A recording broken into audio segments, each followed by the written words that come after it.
ये जो मंदिर की ट्रस्ट बनाई थी सारे इसमें पता ओबीसी है। नील है, राजपूत नील है, मुसलमान तो बेचारा हो ही नहीं सकता, दलित एक सांकेतिक तौर पर है, आदिवासी कोई है ही नहीं है, बेसिकली ब्राह्मण सभा है। ब्राह्मण बनिया सभा है। बस बिल्कुल आपके हिसाब से ये बेस्ट है। बेस्ट डकैत आपके बनाए हैं। जब राजनीति कभी भी धर्म को इस्तेमाल करती है सत्ता में आने के लिए, जी तो वो पहला धोखा शुरू होता है। जो राम मंदिर में हो रहा है, बहुत सारे गवाह सामने आ रहे हैं जो बता रहे हैं कि उन्होंने चांदी की सिल्लियां दान की, किसी ने ईंट दान की, किसी ने कागभूषुंडी दान किया। ये बड़े बड़े हैं प्रमुख जो बोलने की हिम्मत भी कर सकते हैं। अब इसमें वो बहुत सारे साधारण लोग शामिल नहीं है जो अपनी बिछिया छोटी सी रखाए होंगे, नाक की कोई चीज रखाए होंगे, कोई जितनी उनकी हैसियत हो।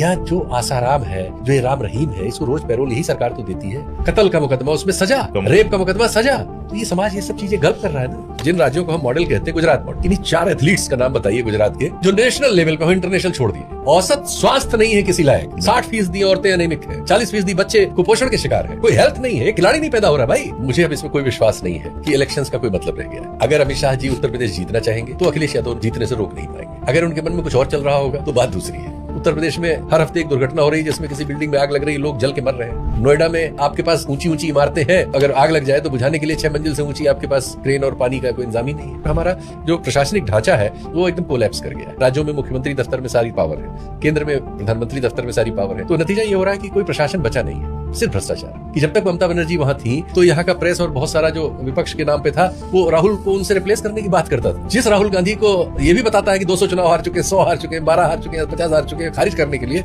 लेकिन उनके सामने जिनको ला रहे थे वो एक चुनाव हारते ही हफ्ते भर में खत्म हो गई, समाप्त। तो क्या क्षेत्रीय दलों के खत्म होने का वक्त आ गया? क्षेत्रीय दल बचे नहीं। 80 और 90 का दशक था इनके उभार का। वो देखिए अस्मिता बेचने की उनकी मंडी खत्म हो गई, वो सब अरबपति है। जो अरबपति है वो खरबपतियों से नहीं कर सकता। उस समय तक मुझे लगता है कोर्ट में इन लोगों को भरोसा था, क्योंकि कोर्ट में गए, कोर्ट में सुना ही नहीं तब। रफाल में कोर्ट ने क्या किया, बॉन्ड में क्या किया, 370 महाराष्ट्र में क्या किया, राम मंदिर में क्या किया, 370 कुछ नहीं हुआ। 370 में क्या किया। कोर्ट तो लगातार संकेत दे रही थी और कोर्ट संकेत, अरे भाई 4 वर्किंग जजेस प्रेस कॉन्फ्रेंस करके आपको बता गए कि भाई खत्म है तुम्हारा लोकतंत्र। बैंकों वगैरह से खूब ढेर सारा पैसा ले लीजिए, फिर कहीं हम डूब, यहाँ से पैसा सब बाहर कर दिए, उसके बाद कहीं हम डूब गए, और डूबने पे आपको कुछ नहीं होता। अनिल अंबानी को डूबे हुए पूरा ये सीजन निकल गया 12 साल का। सीबीआई भी उनकी जांच कर रही है, ईडी भी जांच कर रही है। अभी मैंने कभी नहीं देखा कि वो आधे घंटे में कहीं बैठा गया। और राहुल गांधी की पार्टी की अपनी प्रॉपर्टी इधर से उधर 2 कंपनियों में जाने में वो 55 घंटे तो राहुल गांधी बैठाए गए थे, सोनिया गांधी भी बुला ली गई थी। हमारा तो उद्योगपति जो है ये चोरी के पैसे से बना हुआ है, ठीक है भी जान, क्योंकि उन्होंने कोई खोज तो की नहीं है कि एप्पल फोन बनाया हो जो सारी दुनिया में बिक रहा हो, जिसकी वजह से अमेजन जैसा बिजनेस मॉडल बनाया हो कि कैलिफोर्निया में बैठ के और हमारे गांव में सप्लाई कर देता है। यहाँ एक ही मॉडल था, नेता को पटाओ, नेता अगर मुख्यमंत्री है तो प्रदेश लुटवा देगा, प्रधानमंत्री है तो देश लुटवा देगा।